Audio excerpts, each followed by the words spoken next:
képviselő urak, szeretettel köszöntök mindenkit a 2024-es év első önkormányzati testületi ülésünkön. A mai testületi ülésről szeretném távollétét igazolni a főellenőrasszonyunknak, aki szabadság miatt nem tudott jelen lenni, illetve Darázs képviselő úr jelezte, hogy a munkaügyi elfoglaltság miatt nem tud ma részt venni a testületen. Gondolom, hogy képviselőasszony még lehet, hogy csatlakozik hozzá, mivel nem jelezte, hogy nem jön. A mai testületi ülésre a programot kiküldtük. Részemről, illetve a hivatal részéről módosítási javaslat nincs, úgyhogy én kérdezném a képviselőket, hogy a kiküldött kézbesített programhoz van-e valakinek valami javaslata vagy hozzászólása. Amennyiben nincs, akkor kérem szavazzunk, hogy a mai testületi ülést a kézbesített program szerint vezessük le. Ki van mellette? Köszönöm, egy hangon ellene tartózkodott senki. Jó, a munkabizottságokat illetően javaslóbizottságok, javaslom Baranyai András és Barci Gábor képviselőket. Ki van mellette? Tartózkodott valaki? Ellen? Egy tartózkodás Barci Gábor részéről. A számlálóbizottság Munka Attila és Somogyi Roland képviselőket mellette. Tartózkodott valaki?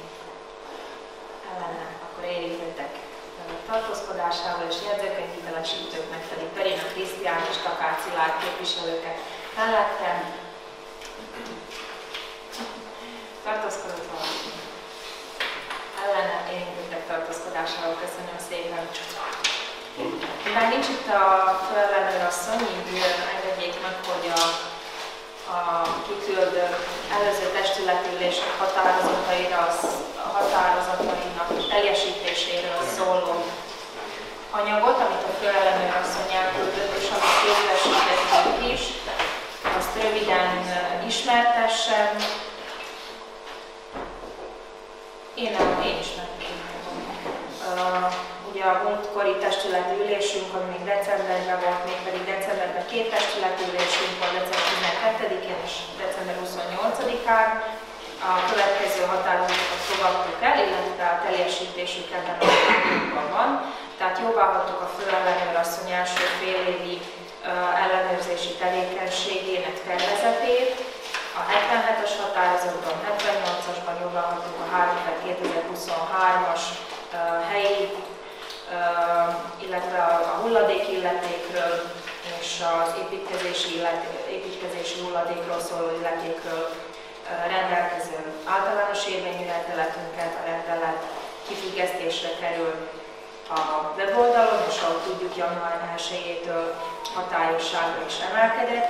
79-es határozatban jóváhagytuk a 4/2023-as általános érvényű rendeletet, ami ugye a helyi adókról szól, ugyanez kifüggesztésre került, szintén január 1-ével hatályos és érvényes. A 80-as határozatunkban ugye itt a gázteleppel kapcsolatos a területrendezési tervmódosítását hagytuk jóvá, a jóváhagyott határozatról értesítettük a kérvényezőt, meg is szólítottam a mérnökasszonyt, aki fogja készíteni a területrendezési terv módosítását, úgyhogy folyamatban vannak az ügyek, amint bármilyen más határozatra lesz szükség a testület részéről, akkor természetesen ezt meg fogjuk tárgyalni. 81-es határozatban jóváhagytuk ugye a szerződés megkötését a külsős céggel, ami ugye a kommunális hulladékok gyűjtését és elszállítását illeti.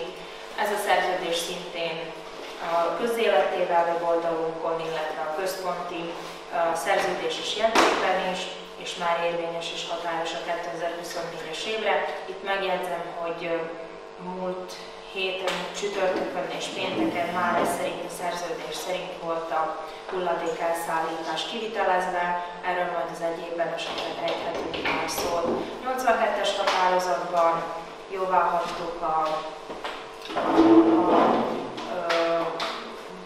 3/2023-as számú módosítását a költségvetésünknek. Ezt tudjuk, hogy a rendkívüli testületi ülésen 28-án, illetve a ünnepek közti testületi ülésen hagytuk jóvá még a néhány módosítását a tavalyi évi költségvetésünknek.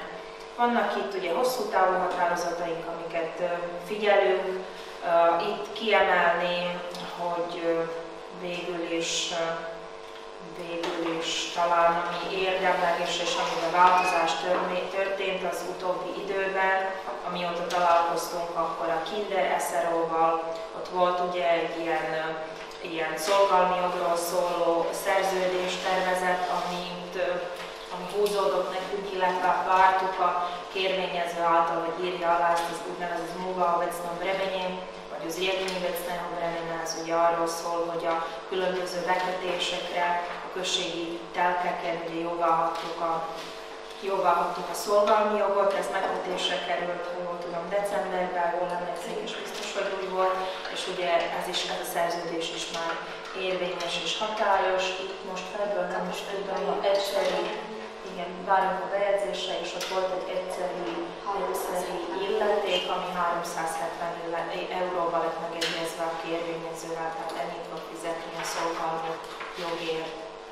A 30-as határozatban, meg is fizetni, köszönöm. 30-as határozatban itt ugye volt a vasúttal kapcsolatos hosszú távú bérleti szerződés, határozatlan időre.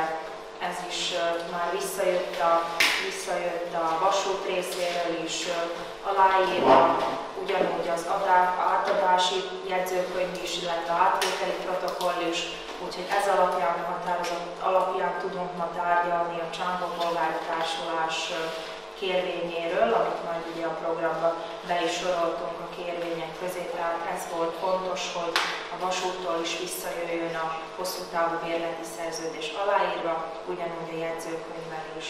Jó. Azt hiszem, hogy itt a bekelszerződések 73-as határozatban ezek is alá lettek írva, be lettek adva a kataszterre, úgyhogy itt is várjuk a bejegyzést. Vankó, ez a három, ami összefügg, három határozat, ugye a 70, 71-es és a 72-es, a Vankóék, a Szabóék, illetve a Kuruc úr kérvénye. Itt is a szerződéseket elkészítettük még decemberben, rögtön a testületi ülés után. Kuruc urat értesítettük is, akkor pont decemberben el volt utazva, úgyhogy kérte, hogy jelentkezik, amikor el fog tudni jönni, aláírni a szerződést. Hát a héten jelentkezett, úgyhogy gondolom, illetve múlt hét végén, hogy pontos legyek, de gondolom, hogy a napokban akkor ezek a szerződések is aláírásra kerülhetnek, és akkor nyilván a Szabóék és a Vankóék esetében beadhatjuk a kataszterre, illetve előzetesen a Kuruc úr, ugye az adásvételi díjat, ami a durván 16.812 euró, azt ő, ugye múltkor mondtuk, hogy kitárgyaljuk vele, hogy meddig tudja megfizetni. Jól emlékszem, augusztus 30-áig kérte a határidőt, de amit mondott szóba, hogy lehet, hogy hamarabb is sikerül neki ezt lefizetni. Értelemszerűen addig nem adjuk el kataszterre, tehát addig a tulajdonjog nem szállhat át, amíg ez nincs teljes mértékben rendezve, de mondom, ez még nem aláírt szerződés, úgyhogy ez még lehet, hogy mire aláírásra kerül, akkor lehet, hogy még ez a dátum rövidülhet, és ugyanis szóban erről is tájékoztatok. Jó? Úgyhogy részemről ezek illetve amit a főellenőr asszony készített, ezek a ellenőrzési javaslatok. Kérdezném, hogy van-e valakinek kérdése, hozzászólása, hozzáfűzése. Akkor amennyiben nincs, kérem tudomásul vételre szavazunk előző testületi ülés határozatainak ellenőrzéséről. Ki van mellette? Tartózkodott valaki ellene? Köszönöm szépen.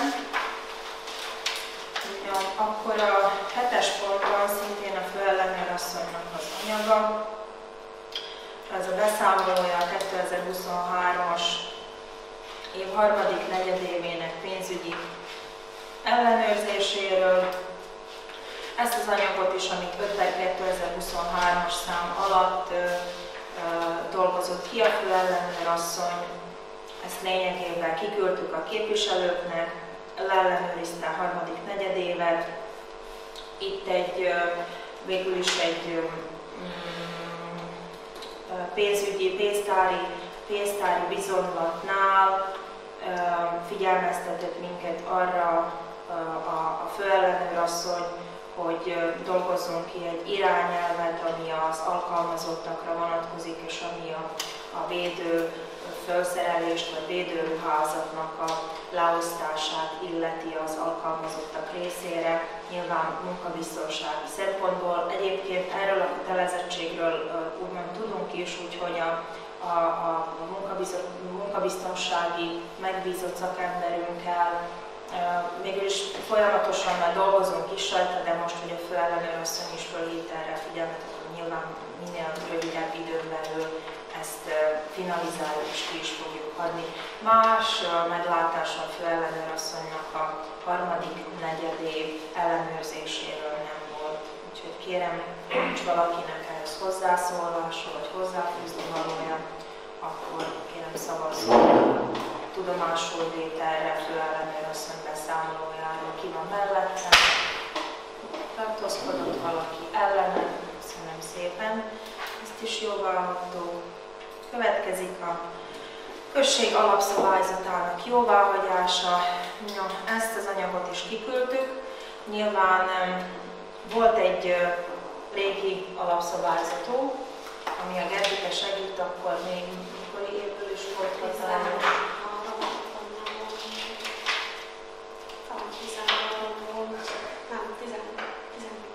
19-ben az már új ciklusban hagytunk jóvá egy úgynevezett alapszabályzatot.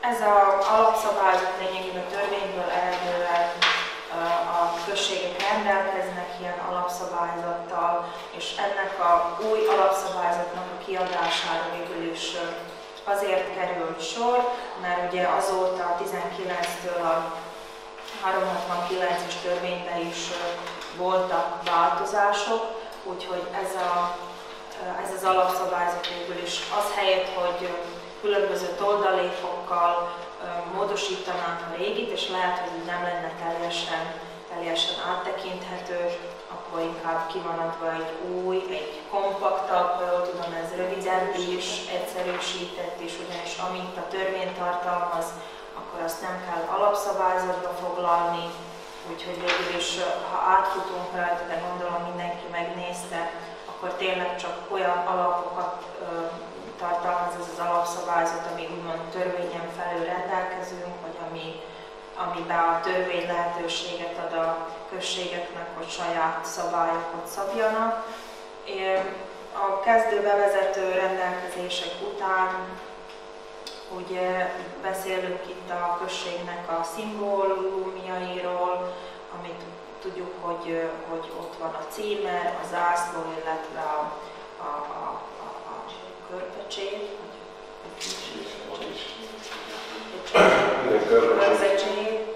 ugye azt a szabályzatba foglaljuk mindegyiknek a kinézetét, azt gondolom, hogy adott. Ugyanúgy a 4-es cikkely tartalmazza, hogy milyen bizottságokkal működünk, nyilván ez most ezt a ciklust tükrözi, úgyhogy itt is lehetnek választási időszakokban bizonyos eltérések. Tudjuk, hogy előző időszakban több bizottságunk volt, most itt a 2-es pontban azt tartalmazza, hogy melyik az a bizottság, amivel működünk, úgyhogy ez is. A 5. cikkely az ugye a közzétételről, milyen módon vannak a községi hivatalos iratok és okmányok közzétéve. Itt ugye változás történt, hogy már most a központi elektronikus regiszterbe kell felraknunk a szerződéseket, és itt van pontosan erre, és illetve van egy utalás az úgynevezett központi hirdetőtáblára és a CUET-ra is, amit már ugye most hamarosan használni fogunk törvénynek megfelelően. Úgyhogy itt vannak, hogy milyen alapiskolák, milyen költségvetési szervezetek működnek a község mellett, ez a 6. cikkelről beszélek. A község mellett 2 költségvetési szervezet van, ez a 2 alapiskola, más költségvetési, rozkocsola organizációnk nincsen. Ezek ilyen általános rendelkezések a 7. cikkelben, amit szintén nem nagyon, 8. cikkely szintén ugyanez a külsős viszonyokra vonatkozóan, ki képviseli a községet, tehát itt a 9-es pontban ugye a belső rendeletek kiadására vonatkozóan van utalás. A 10. cikkely arról szól, hogy van ugye hivatalvezető, aki a községi hivatal munkáját vezeti és koordinálja, van ugyanúgy egy tűzoltó egyesületünk és önkéntes tűzoltó egyesületünk is, hogy tudjuk, hogy működik.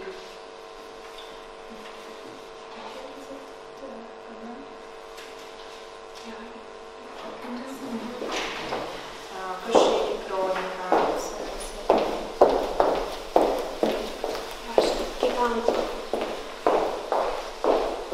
igen, a 13. cikkelyben ugye milyen díjakat oszthatunk ki.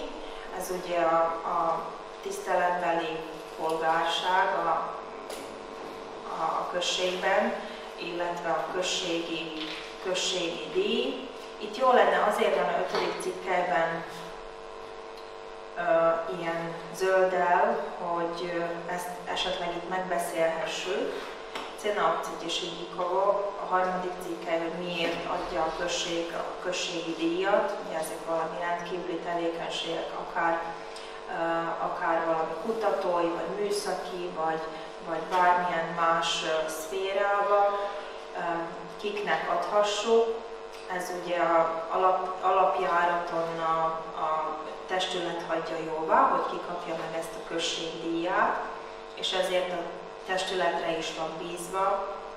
Ez egy plakett szok lenni, egy emlékplakett, és ehhez az emlékplaketthoz társulhat pénzügyi valamilyen jutalom is, ami ugye eddig nem szokott lenni, ha jól tudom, de megnézhetem a régit. Én úgy tudom, hogy nem volt pénzügyi jutalom a községdíjánál, úgyhogy ez azért van zölden kiemelve, hogy esetleg ezt meg tudjuk beszélni, hogy kinek mi a véleménye róla, hogy valahol szoknak községi díjakkal, pénzadományokat is. És egyszer itt kaphat meg egy éves, nem tudom, hogy így nem kaphat meg. Itt van, hogy itt van igen, hogy 2 évente, és ugyanaz a személy 2 évente kaphat. Igen, csak azt nézem. Hát igazság szerint a régiben is úgy van, hogy pénzügyi van, és jól is, hogy a Gertike jön, hogy pénzügyi vagy ilyen pénzbeli jutalékot a községdíjáért szoktunk adni?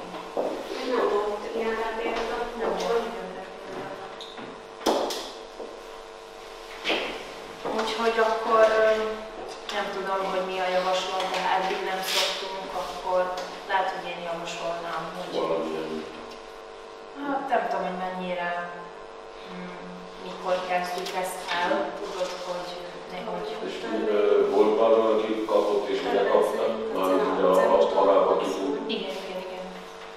Valami olyasmi volt, hogy a törvény szerint a cena opciász pénzbeli jutalomról van szó, úgyhogy de van utána cena sztároztó. Most a opciónál tartunk még csak. Ott lehet pénzbeli is, de én ezt nem is foglaltam, aztán én azt nem volt a pénzbeli. Akkor most törvény szerint, megmondom őszintén, hogy ezen kívül nem tanulmányoztam, akkor kellene, hogy hagyjunk jóvá valamit? Úgy volt a főellenőrasszony? Nekem úgy emlék, hogy úgy volt beleírva, hogy nem hiszem, hogy nincsen ez a megjegyzés.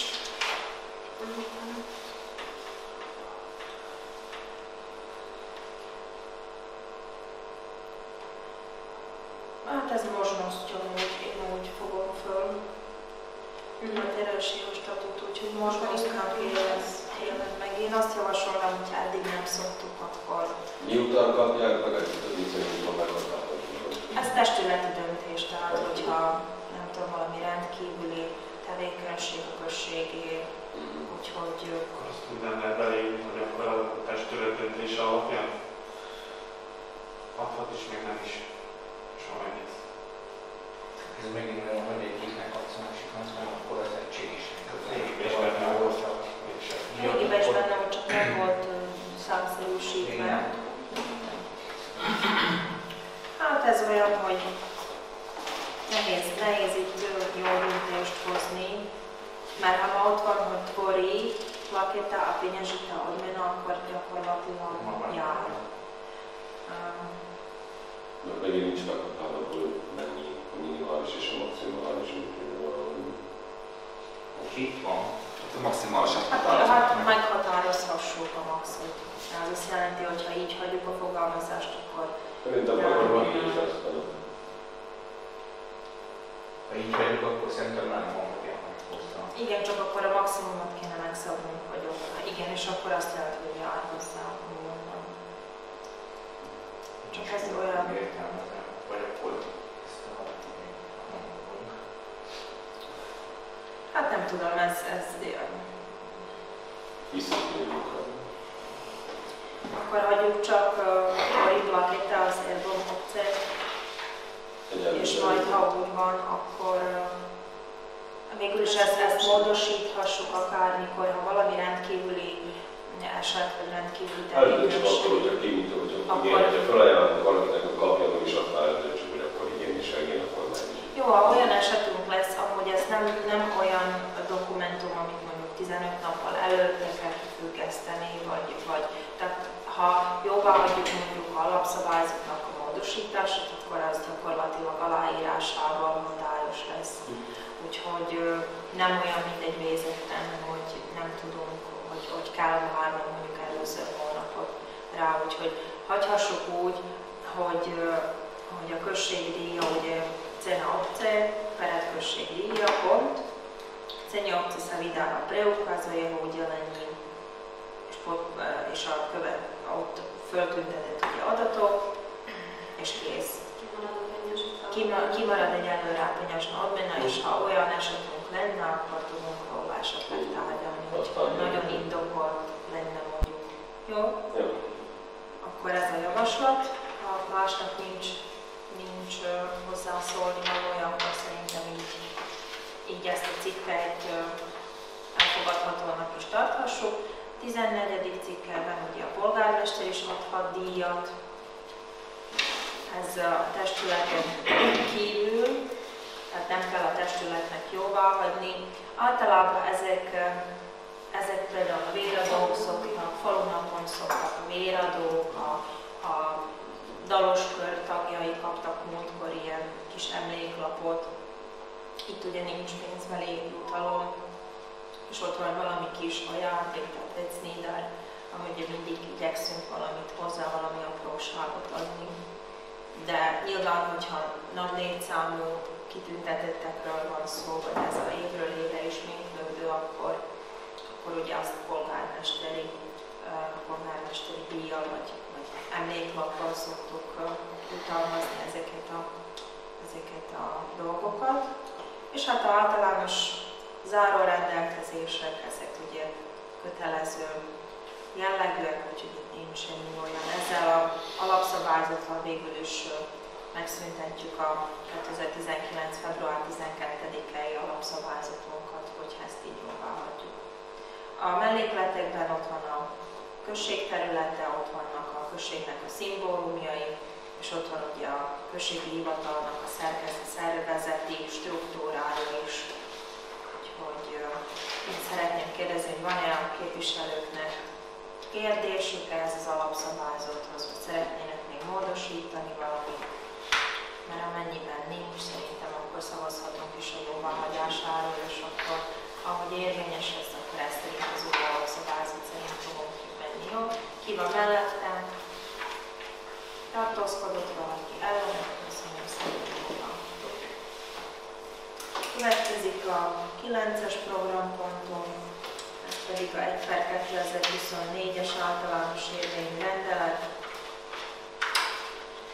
amivel megszüntetjük a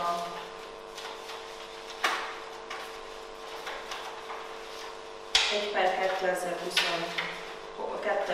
2020-as általános érvényű rendeletet, az óvodák, iskolák, tanulói utánjáró működési kiadásokra és fizetések kiegészítésére felhasználható támogatás mértékének megállapításáról szóló rendeletet, valamint a függelékeket is, amik vonatkoznak rá. Kertike, tudnál pár szót mondani, hogy miért nem szükség erre általános érvényű rendelet? Ez az eredeti rendelet, amelyik 2020-ban volt kiadva, és mindig, amit pénzeket kapott a falu az iskolák működtetésére, azt a működtetésre és a fizetésekre voltak szétosztva, és minden évben 21-22-ben és tavaly is ehhez az eredeti általános érvényű rendelethez volt kiadva egy melléklet, és azt hagytátok jóvá. És akkor most a új törvény szerint erre már nincs szükség, úgyhogy ez miatt kell ezt a rendeletet is megszüntetni. Akkor egyszerűség van. Igen, úgyhogy most már törvényhez eredően törvény megszabja, mert lényegében eddig mindig csak kopíroztuk, hogy Gertike mondja 1-2-3-ba azt, amit leadott, azokat a számokat, amiket kiadott az állam, azt csak lekopíroztuk, hogy betettük egy rendeletnek a függelékébe, de végül is most már az iskolázások során figyelmeztetett, hogy nincs erre szükség, hogy külön rendelet legyen rá, mert törvény szerint vannak ezek a normatív pénzügyi juttatásoknak a leosztása. Jó, és akkor most megszüntessük. Persze, úgyhogy most már nincs egy köztes lépés, úgymond marad, ami adminisztratív módon egyszerűsíti, mert nem kell nekünk rendeletet jóváhagyni. Jó? Úgyhogy akkor a megszüntetésről szóló 1/2024-es általános érvényű rendeletet, ez ki is volt függesztve december 30-án, és tehát már letelt ez a kifüggesztésre való 15 nap, úgyhogy 15-én lekerült a hirdetőtábláról, nem volt hozzá egyébként semmilyen hozzászólás, úgyhogy most már nem a tervezetről, hanem a éles fézetemről szavazunk, jó? Úgyhogy szintén rögtön hatályos lesz a megszüntetés. 15 nap. Ja, illetve 15 nap után, igen, ahogy szavaztunk róla. Meg ki van mellette? Tartózkodunk, vagy ellene, köszönöm szépen, ezt is jól hallottuk. Kérvényekhez értünk. No. Első számú kérvényünk 1169/2023-as, ez a Csángó polgári társulás kérvénye, aki ugye a bérbeadott parkot szeretné használni. Nem bérletről van szó, mert nyilván tudjuk, hogy a eredeti bérleti szerződés szerint nem adhassuk tovább bérbe. Viszont itt a Csángó polgári társulás szeretné karbantartani, azt jelenti, hogy füvet kaszálni, gyomtalanítani, vagy hogy mondjam, igen, gyomtalanítani, és szeretne törődni ezzel a területtel, azzal nyilván, aki a polgári társulásnak elnöke tisztában van vele, hogy nem építhetünk oda, nem csinálhatunk oda semmilyen egyéb beavatkozásokat, pusztán a karbantartással és a terület gondozásáról van szó, aminek mi egyébként, mint község szerintem, és alkalmazottak nevében is beszélek, akkor nyilván örülünk, mert hát nem a község gondja lesz. Eddig egyébként igyekeztünk a községi alkalmazottakkal ilyen rendszeres, úgy mondom, a kaszálásokba illetve elvégezni. Nyilván hát a vasút nem csinálta ezt, úgyhogy a mi felelősségünk volt annak ellenére, hogy nem a mi területünk volt, de így most a polgári társulás ezt a karbantartást átvállalna magára. Gondolom, hogy nekik is szükséges a beleegyezése a testületnek, vagy a község jóváhagyása is ahhoz, hogy esetleg gondolom, hogy pályázhassanak bármilyen szerszámokra, ha jól tudom, akkor Laci ezt már jelezte is, hogy azért valami eszközökre szeretnének vagy pályázni, vagy támogatókat kérni, úgyhogy azért is van szükség, hogy valahogy jogilag rendezzük azt, hogy a polgári társulásnak joga van ezeket a munkálatokat elvégezni, hogy nyilván ők is legitimálva legyenek bármilyen tevékenység, akár a vasúttal szemben. Ha így hagynánk jóvá, hogy zmluva o užívaní nehnuteľnosti, vagy zmluva, azt még jogilag nyilván egyeztetnénk, akár a főellenőr asszonnyal, hogy nevezzük a szerződést, hogy výpožičkának, vagy csak dohoda o užívaní.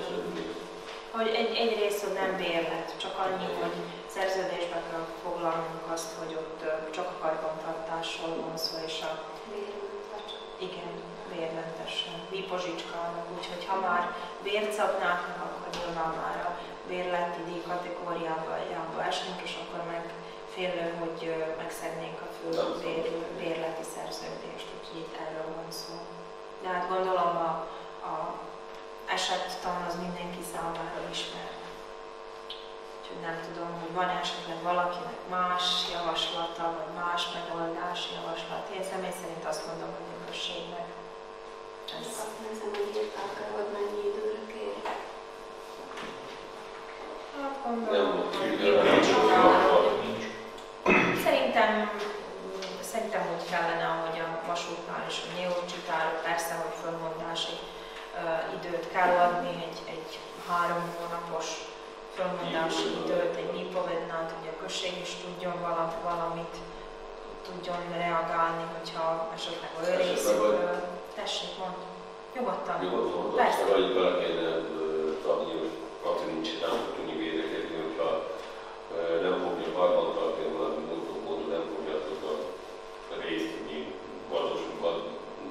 talanítani, vagy nyírni, hogy akkor valamilyen mellékletben, vagy valami nyír, vagy szóval tartsa, hogy Szerintem hát ott valahol már nem lehet ez a környék, úgyhogy ha csak egy kicsit többet fog valaki is utáni, valamit, hogy az nagyon csak viszont, hogyha szinte ipartálnak erednek el. Ha nem fogja, akkor még visszaesek a falu végére. Hát persze. Az benne a nyilván fölmondási okokban, ez például lesz. Igen, csak valami ilyen rávetpekát magyarázat, hogy nem tudom. Hát pénzbelit nem tudsz, mert akkor nem pénzbelit. Nem. De az természetes, hogy a výpovegy az arra szabott, hogyha valaki nem tartsa be szerződéses kötelezettségeit. Most azonnali fölmondás az ilyen esetben eléggé nehéz. Katonás rendet hoz, rendben, parkoló autókhoz illetően, nem biztos, hogy... A orvosokból. Hát, hogy addigra az tökéletesen meg fog oldódni. Hát maga a képviselőtársak a érintettebb ember, úgyhogy nyilván az is egy előny, hogy közvetlen hozzá lehet intézni majd akármilyen kérést. A summa summarum én azt mondom, hogy javunkra szolgálna ez mindenképpen, és az benne lesz mindenképpen, hogyha nem tartsuk be a polgári társulások a vállalásait, akkor az fölmondási ok. Nem javasolnám még egyszer azonnalit, mert egy ilyen gazdalanításnál azért az olyan relatív, hogy most melyik nap van lekaszálva, meg melyik nap nem. Jobb lenne az egy fölmondási idő. Hát nem is azért valót bele, hogy Nem csinálja. hiszem, nem. Hát már eddig is azért minden évben karba volt tartva, úgyhogy igyekeztek a rendezvényekre. Igen, a rendezvény. Azt szépen jó, Úgyhogy így, hogy jó, csak a ilyen. meg a szerződés, akkor több lehetőség a társulatnak, hogy Igen. Ha van valami alapja, jogalapja van, hogy mégis mit keres ott. Jó. Jó, még valakinek valami meglátása?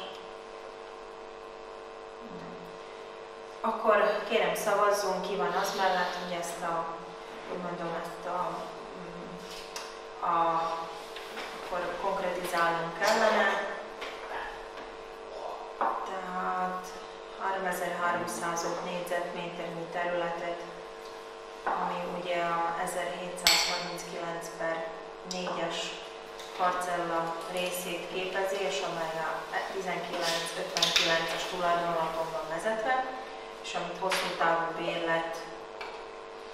bérletben van a község részére, akkor a képviselőtestület jóvá hagyja, hogy ezt a területet a Csángó polgári társulás használja karbantartás és területrendezés céljából, és egy részből megbízza a polgármestert, hogy ennek a használatnak a föltételei és a szerződéses háttere pedig kidolgozásra kerüljön. Jó? Ki van mellette? Tartózkodott valaki ellen? Köszönöm szépen. Következik a 1204-es 2023-as kérvény, ez a Néma Tamás kérvénye. Tudjuk, hogy ez a hasonló kérvényünk már volt itt. Igen, 1115-87-es parcelláról beszélünk, ami 182 négyzetméter, 689-es házszámú családi, vagyis házszám alatt lévő családi ház előtti kiskertterületről van szó. Ezt már egyszer jóvá hagytuk, akkor 3 kérvényező volt, ugye 3 családtag, aki még közösen tulajdonolta a hátsó ingatlant.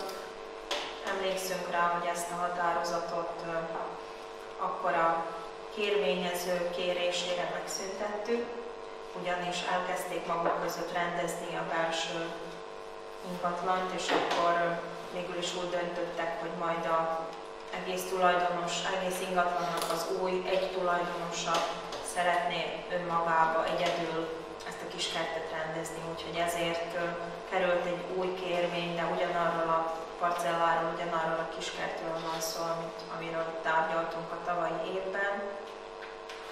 Úgyhogy ismert számunkra, illetve mindenki számára ismert a helyzet, tudjuk, hogy miről van szó. A Széles utcáról beszélünk, az ott egyik családi ház előtti területről, 182 négyzetméter. Ennek kellene a eladását, először a szándékot jóváhagyni, és a következő testületi ülésen a közvetlen eladás. Azóta tudjuk, hogy van új szabályzatunk, ami a vagyongazdálkodásunkat illeti, tehát ugye az alszobítmízretyel, amit meghatároztunk a alapszabályzatunkban, a vagyongazdálkodási alapszabályzatunkban, az teljesítve van, mert ugye a kérvényező a tulajdonosa annak a mögötte lévő ingatlannak, úgyhogy ezt teljesítsük. Itt most kellene, Gertik, átadjam a szót neked Meg amit meg kell határozni a szándék közétételekor, az a úgynevezett Sábecnáhodnak a májutku, az újonnan ezt kéri a kataszter, a új törvény szerint. Most azt szerintem, hogy kéne állatatnunk, hogy mennyi lehetne érték, Nem kimondottan, hanem mit mondott a becsülőm, vagy majd holnap fölhív. Ja. Mert itt egy szó volt, hogy most beszélgetünk róla, hogy a királynőben 10 euró per métert állítva volt a telepedési testület beszélgettünk, igen, csak akkor beszélgettünk róla, hogy a telepedési jogról van szó, hogy tavaly 2020-as év alatt már aztán volt róla szó, szóval erről már volt tárgyal a 2023-as évben. Most még változtatunk is a létetárakon, hát mostan visszanyal a fagyi formában, mert akkor az volt jóval, hogy az volt mostan, és még oda jön ez, akkor most miért köldünk. Azok ellenére, hogy ezek az irányelvekben, és a irányelvek szerint ez az eset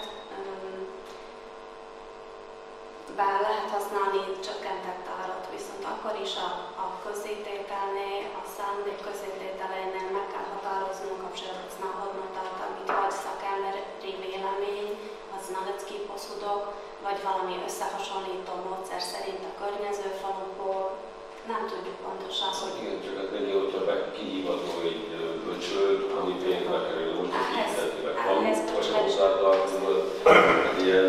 No, magyarán,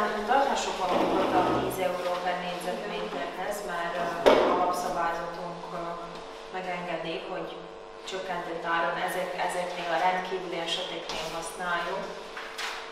És bár igen, bár mondtuk, hogy idővel ezt lassan emelni fogjuk, de tényleg ez egy olyan, igen, ez olyan, hogy bár nem volt a kérvényezőnek ilyen irányú semmilyen kérdése, tehát nem köteleztem magam, úgymond én se, vagy a hivatal se, nem beszéltünk erről, de hát nyilván szerintem is olyan, úgy, hát igen, 15-ei a kérvénye, de szerintem most valahol úgy azért morálisan van rendben, hogyha még a régi szerint. Ez, hogy most meg kell határoznunk az általános értékét a ingatlannak, akkor ez egy kicsit nekünk, hogy mondjam, és sajnos volt rá esetünk, hogy a kataszter ez miatt nem jegyezte be azt hittük, hogy nem fogja ennyire szőrszalvasogatóan venni a bejegyzési kérelmeket, és mégis rögtön november 1-ével valahogy túl komolyan veszik. És sajnos ezzel számolnunk fog kelleni, hogy ezt az általános értékét a ingatlanoknak valamilyen módszerrel meg fog kellene határozni, pont azért rendkívül értékes, mert a becsülő most hívott vissza, hogy mit találjunk rá, milyen megoldást. Hát én azt javaslom, hogy az AMEG-ba bele kellene, hogy tegyük. Azt, hogy mi a oka annak, hogy ez valami szokítni az rektál, hogy nincs ennyi publicálni, operatív všeobecné, és valami všeobecné hodnotál, amit esetleg utóval fogunk majd, amit a szakember mond az alapján. Akkor, ha megengeditek, akkor én is azt javaslom, hogy ha a becslő volna fog nyilatkozni, hogy mi szerint határozzuk meg ezt a všeobecné hodnotát, mert vannak vihláskák, van a piaci ár is, ami ugye eltér. A piaci ár értékén kéne is valahol mondani, mert most mit szerint? Van egy nézet ár, ami a piaci ár nem egyezik a sok. De mi attól függetlenül meghatározós, hogy nem kötelezett rá minket senki is, hogy azon állunk, hogy a olcsóbb vannak, de azért nem változott meg. Nekünk megvannak ebbe a irányelvekben, meg vannak szabva a feltételek, hogy milyen esetben adhatjuk el olcsóbban, mint a všeobecné hodnota. De ez megegyezik azokkal a feltételekkel, mert itt ez csak 182 négyzetről van szó, úgyhogy igen, de akkor is meg kell határozni, hogy mi a všeobecné hodnota. Törvény kéri, új szerint. No, az a lényeg, hogy a új törvény az egy kicsit szigorúban szabályozza pont ezeket úgy mondom, hogy a olcsó beladásokat. Ezért ezt akarja megakadályozni, vagy valahol ezt akarja kiegyenlíteni, lehet, hogy a piaci árkörnyezettel, ami egy kicsit amúgy furcsa helyzet, mert végül is nyilván egy falu, egy testület saját maga dönti el, hogy mik azok a okok, amikor tud engedni, és mik azok a releváns okok, amikor elkérhet bármit, legyen ez a fejlesztési terv, vagy külső beruházó, vagy akármi. Ez egy kicsit komplikált. Igen, november 1-ével azért hatott Montpellierben azt a új zászlói hospodári miatt sokkal szigorúbban veszik ezeket a oszobítnézretjen, hogy ugye mikor sokkal jobban figyeli, és ezek szerint a kataszter is nagyon figyeli azt, hogy mi szerint határozzuk meg a alacsonyabb, vagy miért alacsonyabb áron adjuk át. A lényeg az, hogy például utolsó nekem olyan 2021 környékén, 2021-ben lehetett, csak mondom, volt itt egy terület, nem akarom konkretizálni itt a falu központjában, de esetleg lehet, hogy többen tudjátok is, amikor a becslőt csak szóba kértem 600 négyzetméterre, hogy úgy nézzen utána, hogy a becsült értéke a területnek mennyi. 600 négyzetméterre mondott nekem akkoriban 12 000 eurót, ami azt jelenti, hogy 20 euró per négyzetméter. Mert volt szándékunk a területet megvásárolni, és vagy eladónak ezt ugye mondtam, mert előzetes egyesség az volt, hogy a becsült értékén odaadja a falunak, ezt ugye mondtam, és oda jutottunk, hogy egy 3-szoros összegét kér piaci ár szerint. Nem is lett semmi, nyilván meghiúsult az egész, de mondom, hogy az a Všeobecná hodnota nem egyezik meg a piacinak, mert ugye a piaci sokkal magasabb. Állónak szerintem abszolút az egész, hogy te az állónak, mert fizet utána egy adót. Ha faluba, ha személy mindegy, adót fizetsz a bevétel után. Ezáltal az álló nem akar elesni a bevételt, de az éget akar előtt valószínűleg meg tudod nyerni a minimális árakat, hogy te maximum eladott 3-szoros értékét, de azután jelenti az álló, és mindenképpen jó jár, csak nem akar rövid megvenni. Nehéz megmondani, lehet, hogy ez a vagyonvédelem is a oka, hogy nyilván közvagyon védelmi érdekében biztos, hogy van számtalan negatív eset is, amikor nem megfelelően volt a törvény kezelve, esetleg visszaélések voltak, úgyhogy ez végül is nevezhessük úgy, hogy a közvagyonnak a védelme is. Lényeg az, hogy akkor én azt javaslom, hogy az ámérba, ha nem hallottam más javaslatot, de akkor ez a 10 euró per négyzetméterére a szándékot Oszobit nézretjel szerint adott a alap 200 négyzetméterig, tehát kis területről van szó. És ha megengeditek, akkor a Všeobecná hodnotát, ha megbízátok a polgármestert, hogy a becslővel való egyeztetés alapján próbálunk dőlőre jutni, hogy miért írjunk bele erre a 182 négyzetméterre. Legjobb lenne, olyan megoldást tudnak mondani, amit aztán tudunk applikálni a többi esetre is. Hát attól függ, mert tudod, ilyen kis kerteknél most mindenhol becsültetni föl, drágább lesz a becslés, mint maga a területnek. Biztos a becslők lobbiztak, és akkor azt a mindenki különböző. Muszáj lesz így, jó? Vagy valami négyzet át, négyzet területileg meghatározó területről. Itt azt írják ilyen dolgok neten, hogy ez nem lenne, ahol a metodik banki szól, hogy ez definíció pontosan beszélni rá projektiszó. Azért mondom, hogy erre vannak És vívások. most van valami épület esetleg. Van a elhelyezkedés is, csak tényleg jó lenne olyan megoldást találni, hogy ne minden egyes esetben különben kell jönni. Igen, a talpal nyilván egy körülben kis. Hát meg egy bizonyos számot, az egy képlet. Jó, akkor hagyjuk ezt úgy egyelőre, hogy megbízzátok a polgármestert, és akkor én a következő testületen nyilván ismertetem, hogy mire jutottunk, és akkor megpróbáljuk azt aztán hasonló esetekre, ha tudjuk, akkor alkalmazni, mert végül is ez nekünk csak formálisan teljesítjük a kataszternak a követelését. Tehát a kataszter kéri, hogy legyen benne határozatunkban ez a Všeobecná hodnota. Egyébként a tényálláson nekünk ez nem változtat, hogy egyelőre, főleg ez a tavalyi esetnél ez a 10 euró per négyzetméter telekrendezés. És mondjuk meg őszintén, ha például ezt az idén mondjuk valamelyik esetnél meg is ugorna, vagy föl is emelnénk, akkor se lesz az a Všeobecná hodnota, mert pont az a lényege a Oszobit nézretjelnek, hogy áramnál adjuk. Úgyhogy nekünk ez csak ilyen formális kinyilatkoztatás. Jó? Na jó, akkor ki van az mellett, hogy a 1204-es kérvényre akkor elhangzottak szerint hagyjuk jóvá eladási szándékunkat, 182 négyzetméter, telekrendezés, Oszobit nézretjelmivel, hogy 200 négyzetméterben alul van, a kérvényezőnek a vonatkozó törvények értelmében azzal, hogy a Všeobecná hodnotát meghatározom a becslővel való egyeztetés után, és ismertetem a képviselőkkel a következő testületi ülésen. No, ki van mellette? Tartózkodott valaki? Köszönöm szépen. Elmondtuk. 1207-es és a 1210-es törvény, vagyis kérvény, ez kicsit összefüggenek. Kivették el.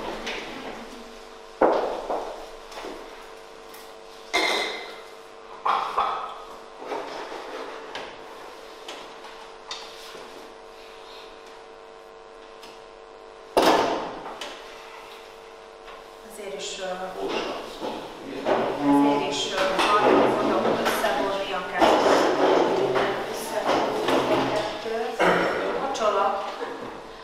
Hacsola pont. Tudom. Két nap. Na igen, azon jól van. Jó,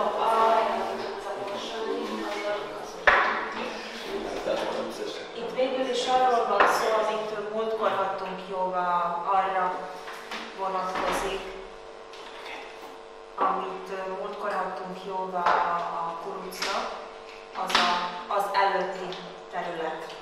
Úgyhogy ugye múltkor ezeket a hátsó részeket, jól tudom, ezek azok, ugye? Talán ezek a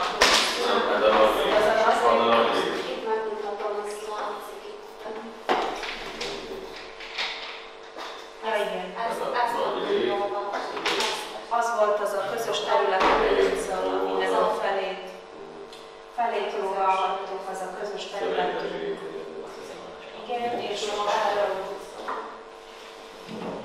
most ezáltal még fényderült arra, hogy itt 1173-as ilyen kis parcella, ami van ott. Két ház. Hát egyik háznak a kertje, végül is a Borsányi Bertának a kertje, az Utyányiéknak pedig szinte a háztöve, majdnem, hogy úgy mondanám. Igen, mert itt a háznak a széle. Majdnem, hogy a házat határol, mert itt ilyen vékony keskeny csík van kihagyva, még 8 négyzetméter, ami a kert és a ház között van. Mert a ház ide lett bennérve. Ez a új ház. Ez nem létezik, amit ki van rajzolva, hanem ez a piros. Ez így hosszú. Úgyhogy ők is rendezni fogják a kuruccal szemben majd, mert ugye mi már azt eladtuk. Adta a kertrészt. De itt hallom, ez, ahol van a kurucot, látod? És meg ezen van jól. Ez a házunk. Ez a ház rész van a mi területünkön, és itt a zöld volt a szín. Ez a ház rész, ez még a ház, az mind belenyúlik a kurucéba. Ez egész zöld kontúr, az a kurucé. De valahogy ők már régen egyeztettek erről, úgyhogy... Amikor a kurucékban a társasok szólt róla, hogy felül.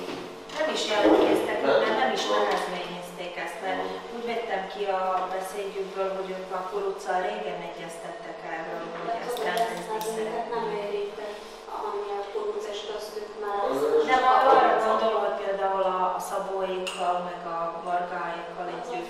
Hogy akkor Hogy ez csak a ő parcellája? terekrendezési. Mária, akkor az csak a ő parcellája. Akkor ez már nem az ez a sárga, ami van a sárgítva, ez csak a kurucé. Szóval sok a kurucra van, ez a miénk, ez a közös. Jaj, ez semmi, akkor rosszul mondtam. Akkor ez csak azért mondom, hogy elejétől fogva ők Szóval így lesz az, amire előbb beszélgetjük, mert megint érinteni fogjuk azt a szabályt, amik szerintem irányos dolgot, és itt már nagyon négyzetméterről beszélünk. Hát, ha ketté hosszú, egyik 90, Egyik 30, másik 60. Nem Vertikéje 60 négyzet. Azért mondtam, hogy Szütyányi 22-28, két parcella, és a vertikéje 30 négyzet. Amit kérnek meg. ja igen, bocsánat, a 90 négyzetméterről, igen, egész 90 négyzetméter. Egész 90 négyzetméter. A vertikál meg 60, 90 meg 60 négyzetméterről beszélünk. 30 és 60. Vagyis és 60 volna valamikor négyzetméter. az autót, amit terveztek arról, a kommunistáknak kimeneteni. Hát igen, csak már közben ráépült a ház.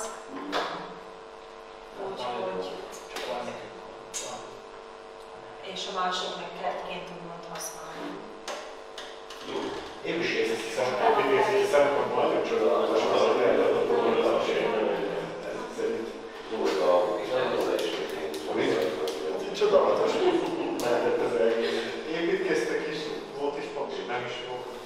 Ez valamikor úgy ment, ugye ez ekkora töcsi papírra megírták egy másik ott még valamikor a szó is írt valamit. Most eltérünk, de egyszerűbbek voltak a folyamatok, persze, de például nagyon sok épület hiba, az, ami most derül ki, most a nagy óvodáról beszélek, az pont ez miatt, hogy ezek az e-akcióban csak gyorsan legyen, és aztán idővel Nekem mellettem volt, de én nekem volt az a hát valamikor, és ott is a udvarra néztek, másképp körök voltak, amikor az a harmadik éjjel van. Úgyhogy azért kijönnek ezek a hibák. Hogy jönnek elő. Jól van, akkor szerintem akkor mindenki tudja, hogy melyik területekről beszélünk, és mi a ok, hogy miért szeretnék ők is rendezni. Egyrészt a szutyányéknak rajta van jóformán a területen a házuk, úgyhogy ezt azzal, hogy rendezni szeretnék a ház bejegyzést is, akkor indokolt, és a Borsányi nénak pedig ugyanúgy a kártyában azon a területen, úgyhogy végül is indokolt a területrendezés mindkét esetben véleményem szerint. Eddig is a kérvényezők használták a területeket. Szintén ugyanaz a folyamat, tehát a szándék, rendkívüli eset, tehát Zsoldornehoz, hogy úgynevezett kis területről van szó, kevesebb, mint 200 négyzetméter ez adott, és hát most vitára bocsátom, hogy Megint az a kérdés, ami volt, hogy hát már az idején lehet a kérdés. nem, ez még 12-es, egy napon jöttek be néványokban. Hát ide, amit kézbesítve a hivatalban, december 12-én volt mind a kettő, vagy 15-én volt mind a kettő.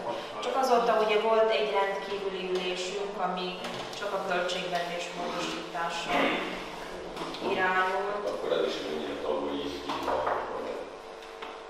10 euróval csak. Szerintem is. Sőt, talán az újszabban a végén rajta, akkor még azt néha kaminálhatunk felhőző, szóval minden volt. Persze nem, szerintem Inkább kicsi négyzet, ez egy kicsi. Tudom. Meg hát jó, hogy mostan olyan Jó, dolog hát nem azt hiszem megadni arról, hogy most ezt... Én is azt mondom, hogy inkább Én is azt mondom, hogy ezekre esetek inkább legyenek elrendezve, mint hogy minket 200-300 euróval. Egyébként még több rendezett volt, hogy a tavalyi egy váltás, egy váltás 2023-ban még nem áll.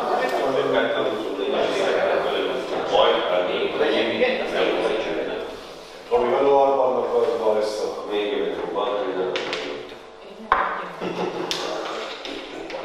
Jól van, akkor én azt mondom, hogy a szándékra a határozatjavaslat az lenne, hogy a 1207-es kérvényre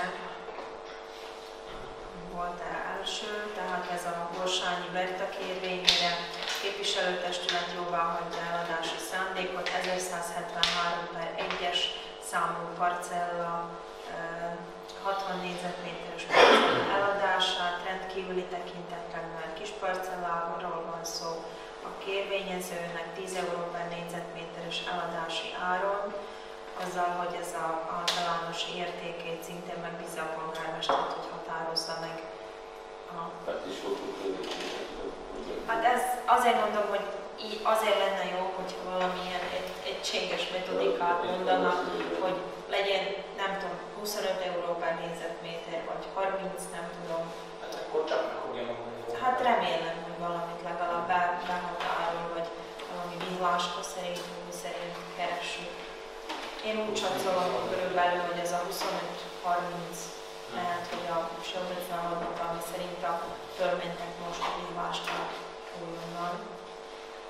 De hát mondja meg ő, hogy mi szerint határozzuk meg. Jó?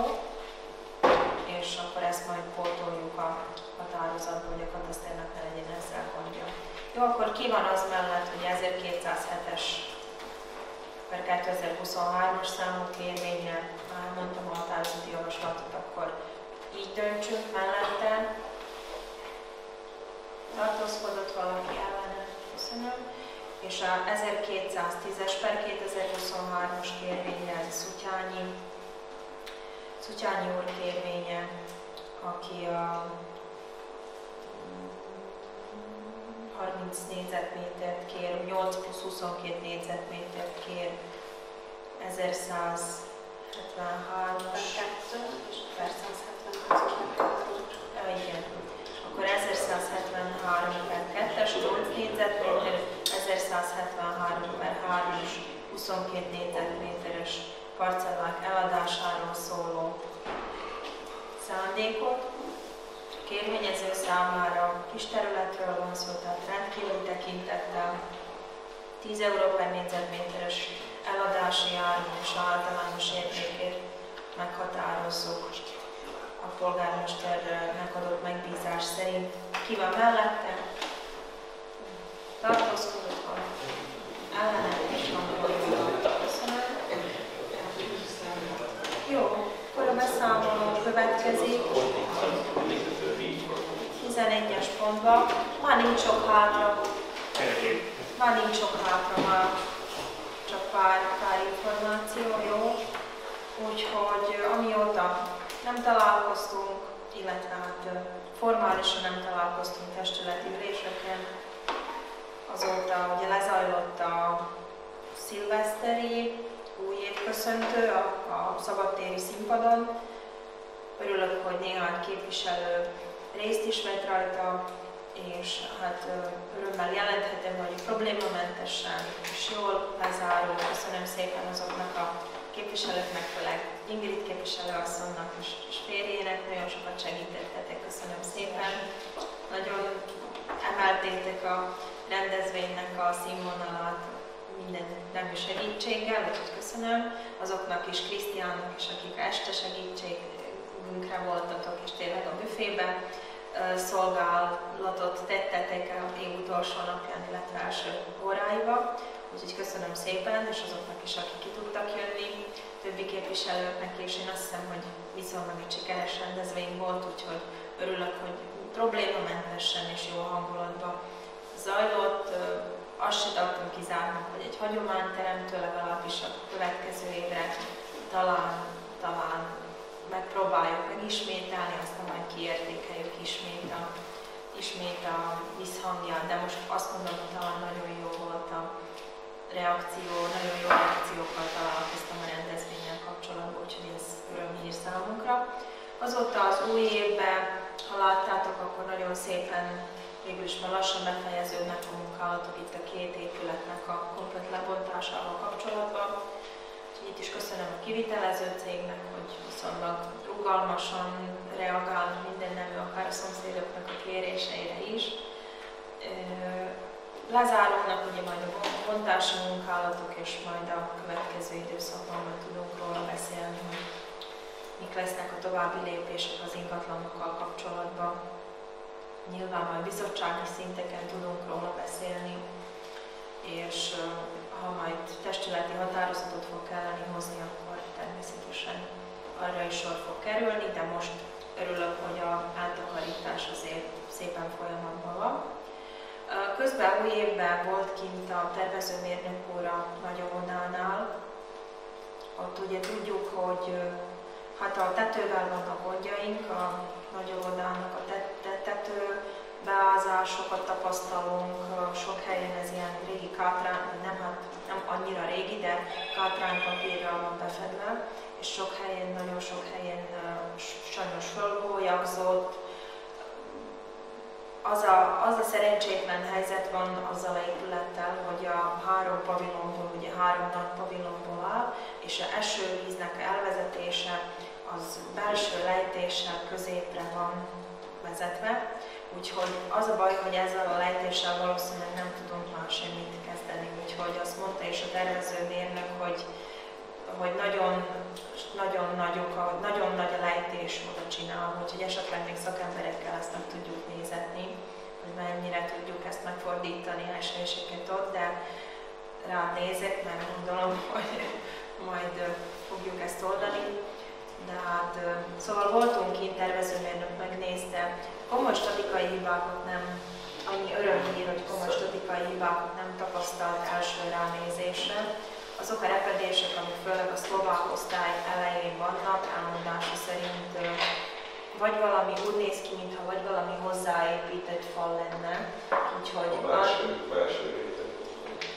Hát főleg a szlovák részén vannak a repedések. Vannak bent a WC-knél vannak repedések, ami úgy mondtam, hogy nem tartófal, az csak bent, igen, ugyanezt mondtam, hogy benti ezek a válaszfalak, az nem gond.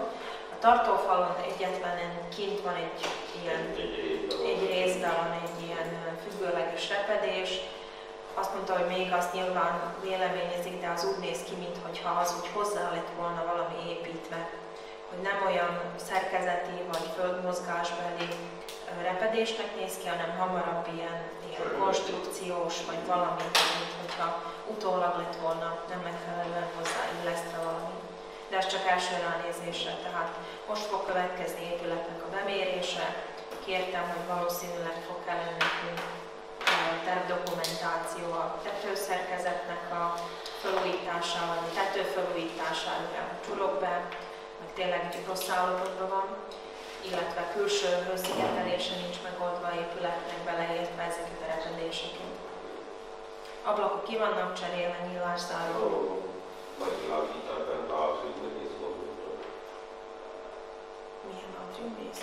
Van a középen van egy sokácsokban, az a folyosó rész. Ja igen, az a üveg. Az részel, én úgy tekintem, hogy részeltetőnek, tudod, hogy részeltetőnek, hogyha valami megoldás lesz a tetőre, akkor azt is tartalmazni fogja. Úgyhogy egyelőre itt tartunk, jó, még árajánlatnál nem vagyok, gondolom majd a költségvetés tervezetünkben valahogy majd megpróbáljuk beépíteni valamilyen részét, hogy tudjunk haladni, vagy eldönteni egyáltalán, hogy pályázati úton fogjuk kérni ennek a felújítását. De szeretném volna értesíteni képviselőket, hogy dolgozunk az ügyünkön. Ami sajnálatos az az, hogy a ünnepek alatt érkezett egy minisztériumi határozat, a Ministerstvo informatizáció rozvoja, tehát a MIR is, kedves minisztériumunktól, hogy a óvoda étkezdére szóló pályázati kiírást egyszerűen csuklóból megszüntették, vagyis hogy a iskola étkezdét megszüntették a pályázati kiírást, úgyhogy már ugye be volt adva, komplett tervdokumentációval, engedélyezése folyamatban van, rengeteg közbeszerzéssel, sőt, még a tervdokumentációt még ki se fizettük egyébként, mert az évi költségvetésünkben ez benne, mert nem akartuk a tavalyi évet egy nem befejezett beruházással úgymond megbolygatni. Úgyhogy még a tervezők felé van még kötelezettségünk is, és itt tartunk, hogy sajnos úgy mondom, abból ki nem mondom, hogy dobtok, mert állítólag lesznek új pályázati kiírások, én csak remélni tudom, hogy ezek új pályázati kiírások meg fognak felelni, és nem kell megint komplett átcsinálnunk az egész dokumentációt, vagy olyan szintén módosítani, ami megint nem fog megfelelni a kiírásnak. Úgyhogy ez egy fölháborító eset. Nem. Kompenzációval vissza. Sajnos.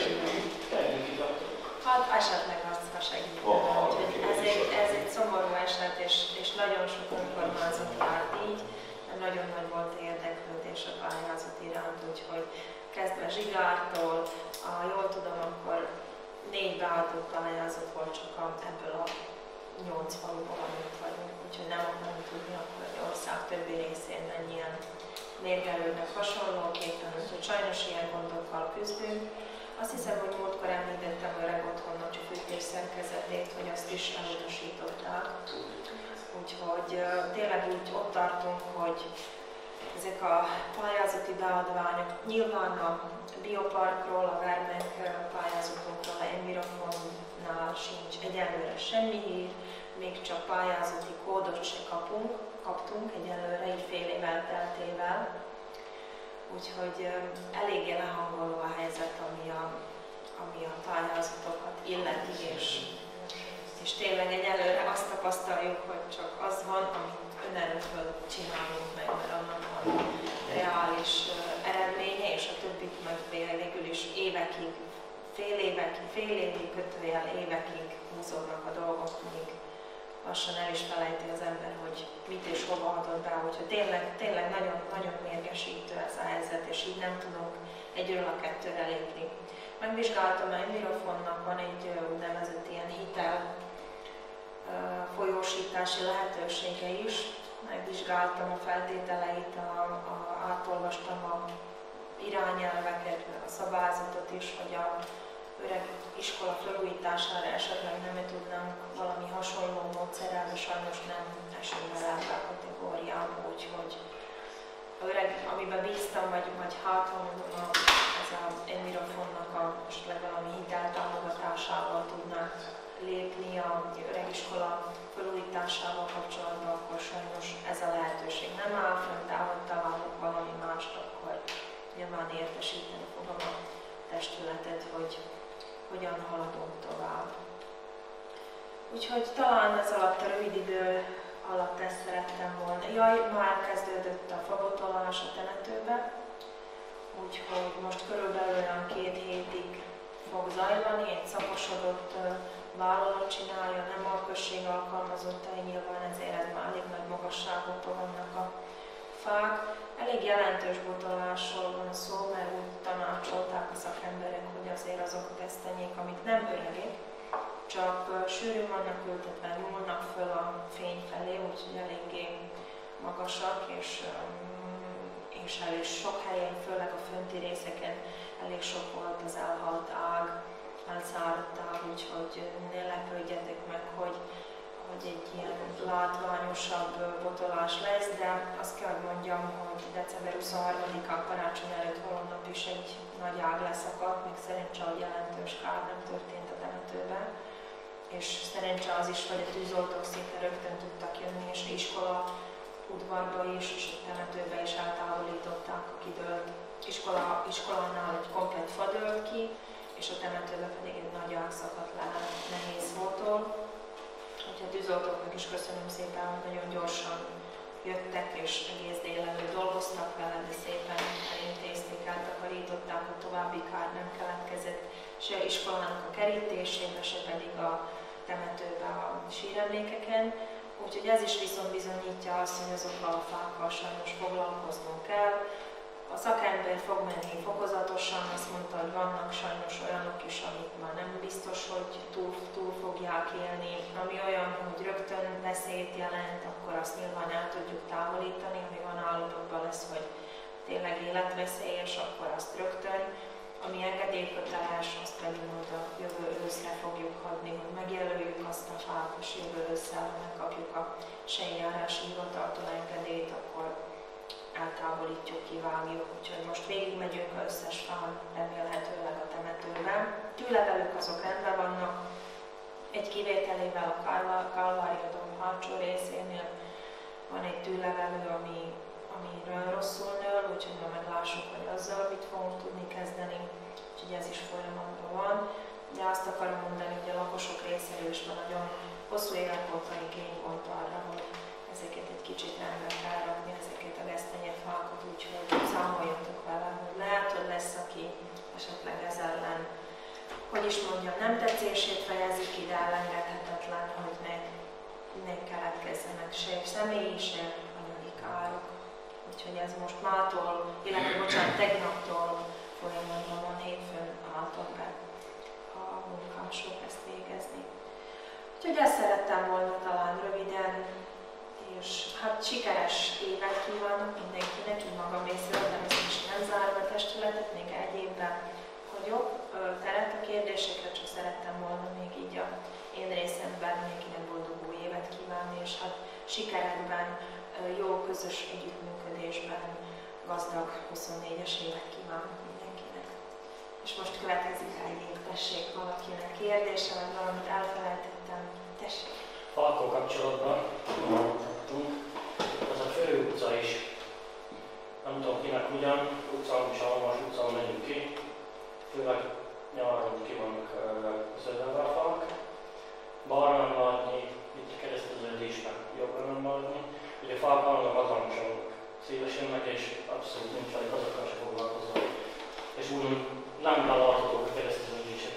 Azt én nem mondanám, hogy nincs vele szilárd foglalkozva. A fa nő, és a fát nem tudom örökké 5 éves, meg 10 éves szinten tartani. Tehát ezt már másodszor mondod, ezt, hogy nincs vele foglalkozva, és ezt légy szíves értékeld át, mert hiába mondod, hogy 2010-ben nem akkora volt a fa nyilván nő.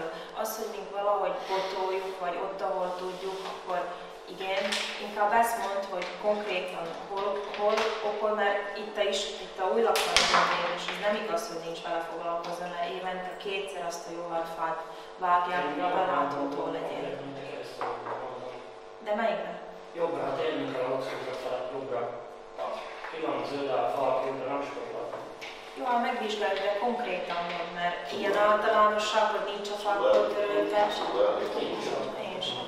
Mert tudom, hogy ez a balra, a jóalfát évente kétszer kell botolni, mert annak akkora a lombja, hogy igen, de mit csinálnak a fal, meg öregszik. Jó, lesz, az nem a vász, Úgyhogy hamarabb ilyen konkrét esetekre kell fölhívni, és azt is tudjátok, hogy egyre jobban védik a fákot, mind a lakosok, mind a járási hivatal, úgyhogy egyre nehezebb bármit is kezdeni, úgy mondom, hogy most fogok utamba van, kivágom. Nem olyan egyszerű. Csak egy kérdésem lenne talán hasonló probléma. Utcán kint, akiknek vannak a díszmunkak csinálva, ezek örökzöldek már, és hát az is nő, csak én utána már ketten is voltak két esetben, egyik a mocsora, másik nem ismered, nagyon hatták kinyílni a útra, és amúgy is szűk a hely. Akkor milyen lehetőségben neki mondták, hogy mennyi után szól el neki nyílni el, hogy hássuk itt, vagy nem akar ütette. Ha valaki ott lakó ütette, mondodva, valaki megnyírja, valaki nem annyira nyírja, ugye akkor milyen lehet? Hát az a helyzet, hogy tényleg úgy van, hogy általában az, aki előtt van, azzal kéne először beszélni. Mert már volt olyan esetünk, például új lakónegyedben, ahol azt a tükröt raktuk ki, hogy jó, hogy nem tettlegességig fajult a ott lakónak a mérgességre alkalmazottak felé, hogy merik ő által ültetett cseresznyefát, de közben nem lehetett a tükörbe látni, úgyhogy talán legjobb lenne, és volt már erre több példa, hogy igen, ugye ott lakók valahogy szívügyüknek tartsák, először talán velük kéne beszélni, ha nem sikerül, akkor vagy majd felszólítsa a hivatal, vagy én őt, vagy valami ilyesmit.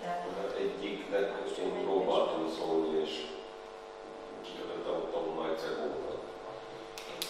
Hát akkor majd szólj, aztán majd találom.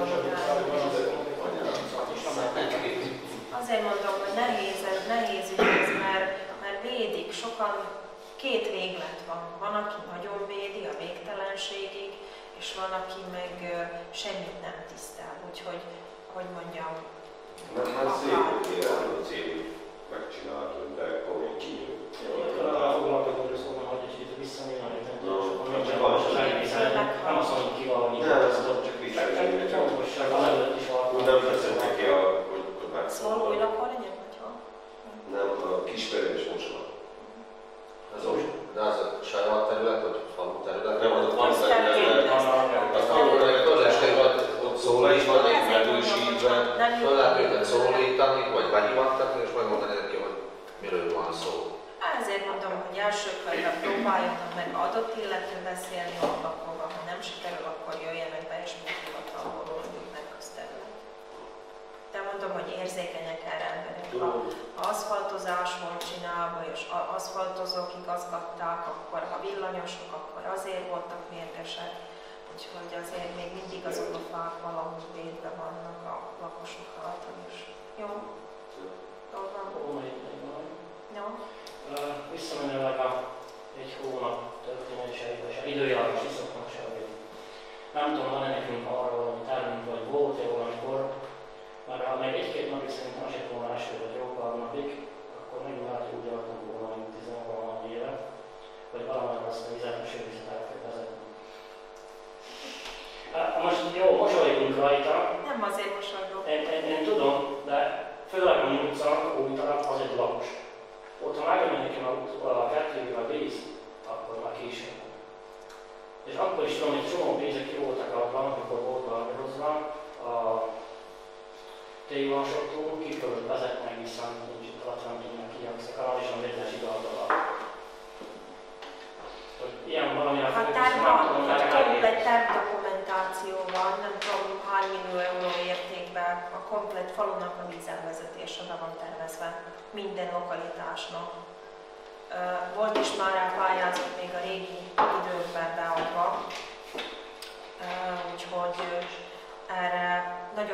nagyon nagy terjedelmű, nem akarok most hülyeséget mondani, mert a mostani áróban nem is tudjuk fölmérni, hogy nagyjából hol tartunk.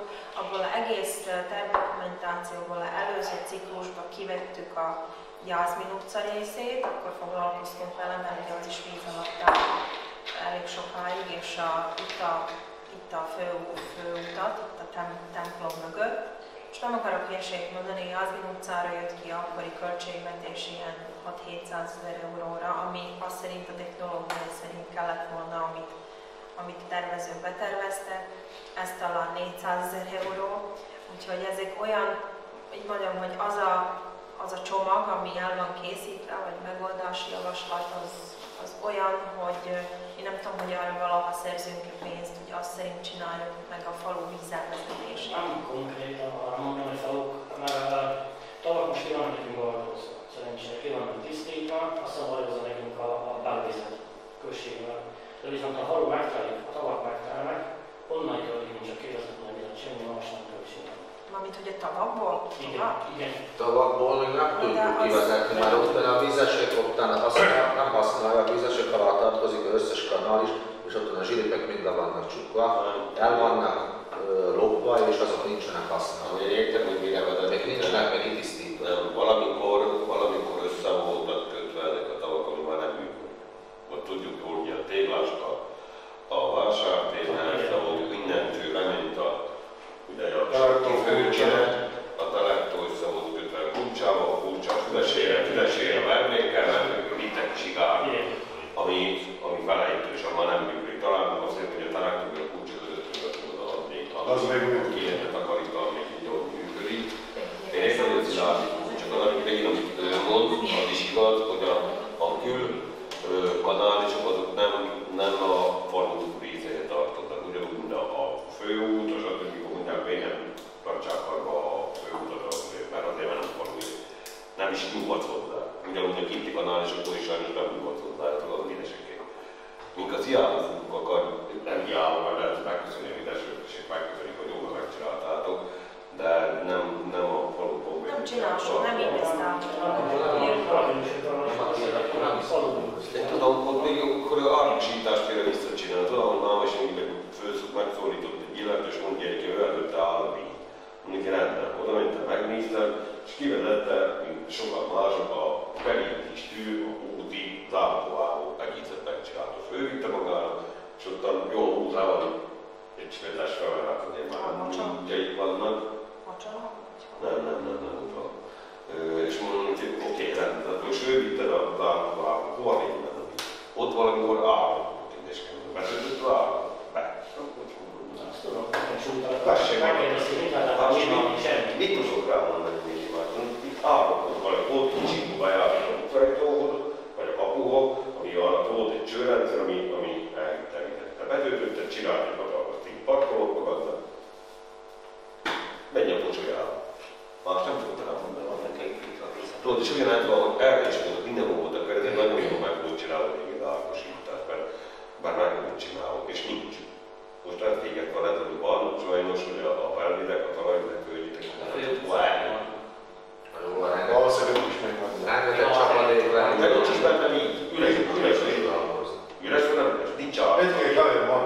Jó, én azt mondom, hogy ha ilyen kívüli helyzet alakul, akkor elsősorban azt akkor kell oldanunk, amikor akkor kell krízistábot összehívni, ha ilyen járási probléma lenne, akkor ezt járási szinten oldanak, mert az már úgy, mint például Királyréven, ezek miatt a Királyrév és környéken nácéget nem vagyok benne biztos, de ott például másodfokú árvízvédelmi készültség volt. De azt rendesen a járás koordinálóra, akkor ők maguktól hívtak, hogy még rögtön, még ide se ért, de már a járáson bejelentette Királyrévben, hogy a hivatalban másodfokú árvíz készültség van, úgyhogy igen, most volt nekik.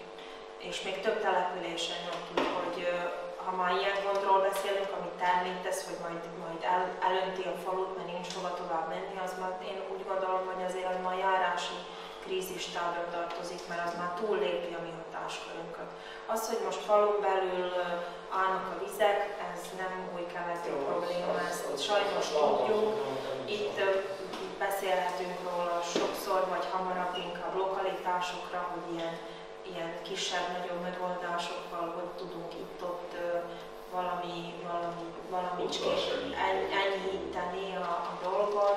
Én azt mondom, hogy tényleg valamilyen rendkívüli eset történik, akkor nem várom, hogy az egész falu területén, mert nemrég volt egyébként polgári védelmi ilyen gyűlésünk, és azt kell mondjam, hogy Ferende egyik legjobb helyzetben van, mert a statisztikák szerint nem veszélyeztet minket gyakorlatilag semmi. Tehát nem voltunk besorolva se a vágnak a rizikós zónájába, se a Duszlónak, se a atomműveknek a hatásköri micsodájába, úgyhogy végül is, ha a környező falukat nézem, még azért a Duszló eléri például a Deákit, vagy a nem tudom, talán Farkasutában nem vagyok biztos, ahhoz képest mi jó hely, Vág is például abszolút nem vagyunk veszélyeztetve a ő statisztikáik szerint a Vágból, úgyhogy induljunk ki ebből, bízunk benne, hogy nem fog ez megismétlődni megint, és hát ez mindenhol gond volt most ez a víz, úgyhogy... 2009-ben ez most nagyon sok volt, hirtelen a tótól rá az a sok csapó. Hát bízunk benne, hogy nem fog ez azért. Hát ez valami van, hogy ez az egész novembert égeskedek december felé. No, még valakinek valami más. Szerintem nyáron igen meleg volt, hogy ezzel mit lehetne kezdeni, hogy ez definíciót, támogatást lehet elni. És lehetne ilyen nagyobb izét, ilyen árnyékolót lehet, hogy valahogy elhelyezni, árnyékolót, hogy mozgó klíma. Hát erre nem rosszból, de ezért vannak ezek a vodozátosni opatrényi is, amire ha lenne elég pénzünk, meg hogy mondjam, minden, akkor lehetne kialakítani akár ott a iskolaudvarnál, a parkrészbe, hogy kvázi ezt a Unió ezt támogassa, igen, hogy fölfogod ezt a rengeteg esővizet, ami majd a nagy szárazságban kipárolog. Most nagyjából pályázati kiírások is erről szólnak, hogy minden utána föld alatti tartályokat létesíteni és arra nem akarják. Föld alattit nem adnak, csak ilyen kis piszticsári tavakot. De most tényleg olyan dolog ez, hogy ennél a pályázati perspektívánál most megint vágjunk bele valamilyen tervdokumentációba. Tényleg azt mondom, hogy majd önerőből... Egy csomó pénzbekről aztán... Egy csomó pénz. Nagyon sajnos azt kell mondani, hogy egyrészt a faluknak a lakosai tehetnek erre, hogy eltűntek ezek a első vízelvezetők, úgyhogy... Nincs semmi más, vagy nincs. Csak ezt lehet ezen mondani, de aki ugyanaz, az beláthatja, és ennyi kritikai érzéken mindenkinek lehet biztos. Csak látja, hogy nem kellett volna, amikor hagyni tudod.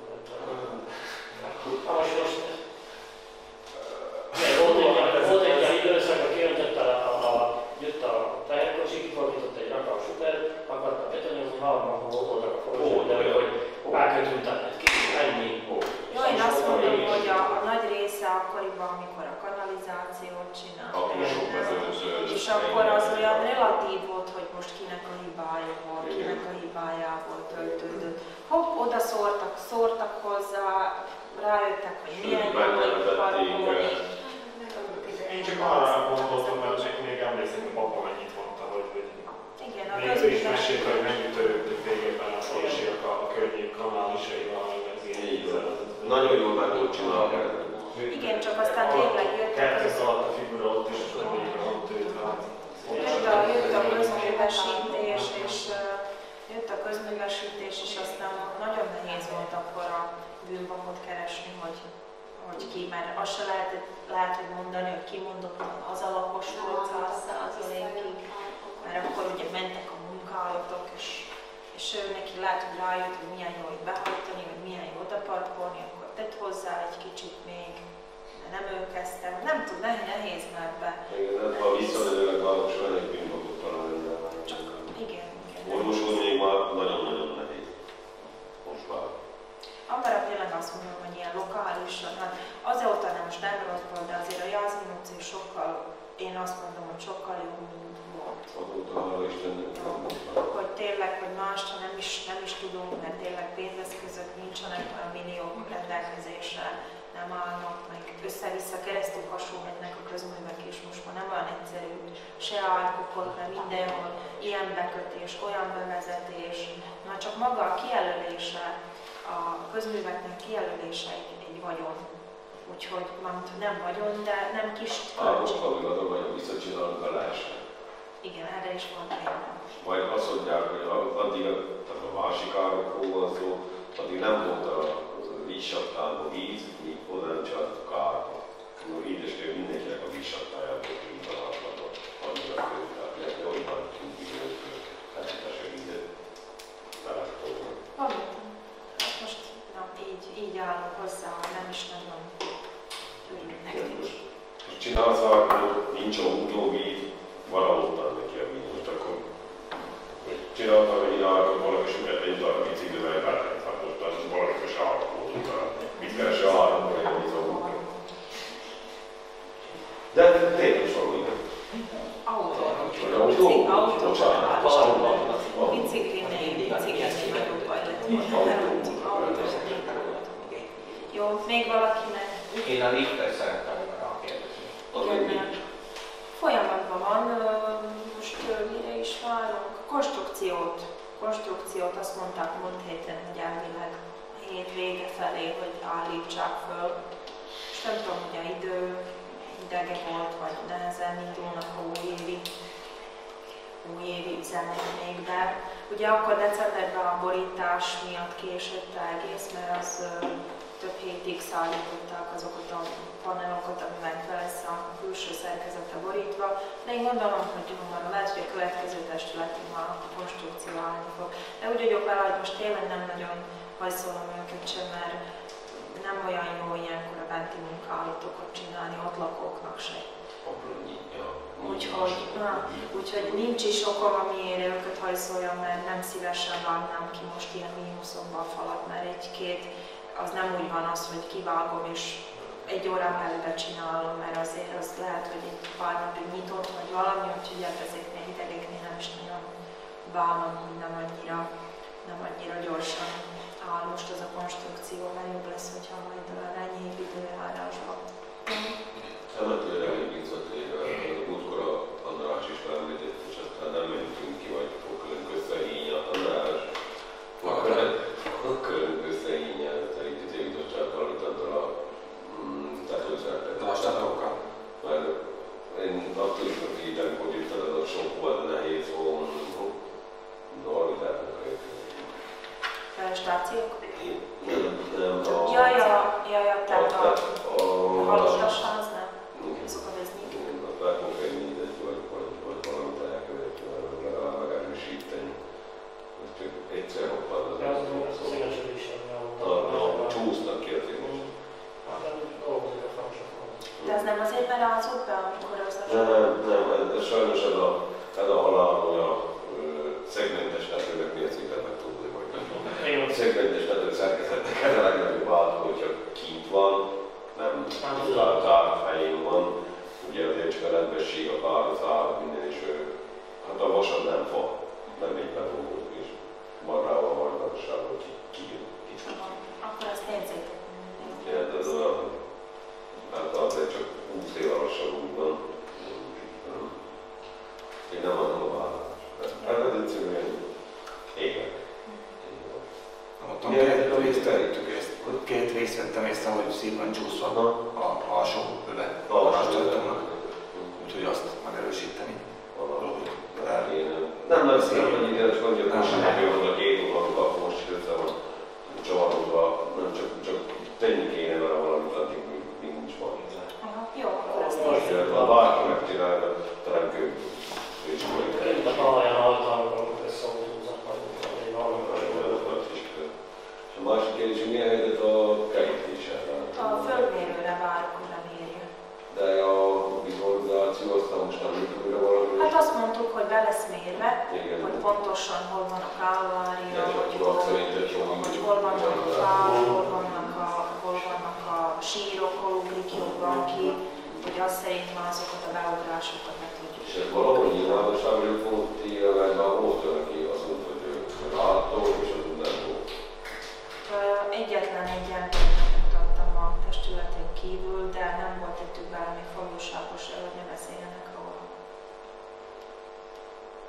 úgyhogy nem tudom, hogy nekem, aki látta, nem mondom nem jó, de aztán lehet, hogy ott vannak gondolnak. Nem tudom, majd beszéljünk róla, de nem ezért nem is tettük a falussal, nem tudjuk ezt a falussal vele, pont ezért, hogy kezdjenek róla beszélni. Találkozom vele, de olyan régi külön, ugye nem mentesen, mint aki mondta, és nézte vele, hogy feltudnak. Hát mi átküldtük nektek akkor összeset. Igen, a képviselők megkapták, hát most én nem tudom, az anyagban megvolt, hogy aztán ki hogyan mutatta, vagy... Testületi és aztán tudom, hogy ezt rendben van már, hogy onnan eláthatták, ahogy Nincsen, hogy alatt is kérdezték tőlem, szóval, hogy nincsenek főleg olyanok. Meddig volt felütkezik? októberig, novemberig. Csak utolsó kettős. Nincsenek. Úgy szerintem csak ő nem találja. Magyar oldalon van, nem magyarul van, úgyhogy a szlovák oldalon nincsen, csak a magyar oldalon vannak fönt a követők. Mert volt éppen, hogy szilveszterét nincs szóval, nem más. Pedig a szilveszterkor fönt voltak. Igen. Lehet, hogy a utolsó 2 decemberi nem volt. Most nem néztem őszintén szóval, de magyar oldalon, ahol önkormányzat, vagy mi a szamoszpráva, vagy is van önkormányzat, és ott van magyar videófelvétel. Pedig mindig is ott voltam. Igen. Soha nem volt. Még először ciklusban se. Hát volt egy idő, amikor később rakta föl, de az 1-2 hónap csúszás volt, amikor sok volt a dolguk, de decemberre már fönt volt valami 2 decemberin kívül. Hát látod, hogy én arra voltam, hogy nem lévő mindig, és valamikor megvolt a világítva, nem? Földről mondtak hogy az 48-asban a földről volt, alul volt, azt tudom, reflektorokkal, de most is megvan. Nem, 48-as biztos megvan, és a második világháborús, most úgy fel, de nem tudom, de nem tűnt föl, hogy ha volt ott is villany, akkor nem tudom, meg kell nézni. Villany hallottam, mert most egy utasnál voltunk ott, és van ott villany, csak világos volt, úgyhogy nem láttam, hogy igen. Ha meg kell nézni, most is nem bizony, nem tudom, de szerintem 48-as az meg van világítva, de most nem veszik rá a őket. Ha jó, megnézzük, nem tudom, meg kell nézni. Most is valami nem, reflektorok voltak lent is. Nem a temetőjük mondja, hanem de minden. 48-as. De a temetőnek is mondja, jó, de ezek a legfontosabb. Na még valakinek valami fontos, hogy akkor berekeztessük, jó? Köszönöm szépen mindenkinek a részt.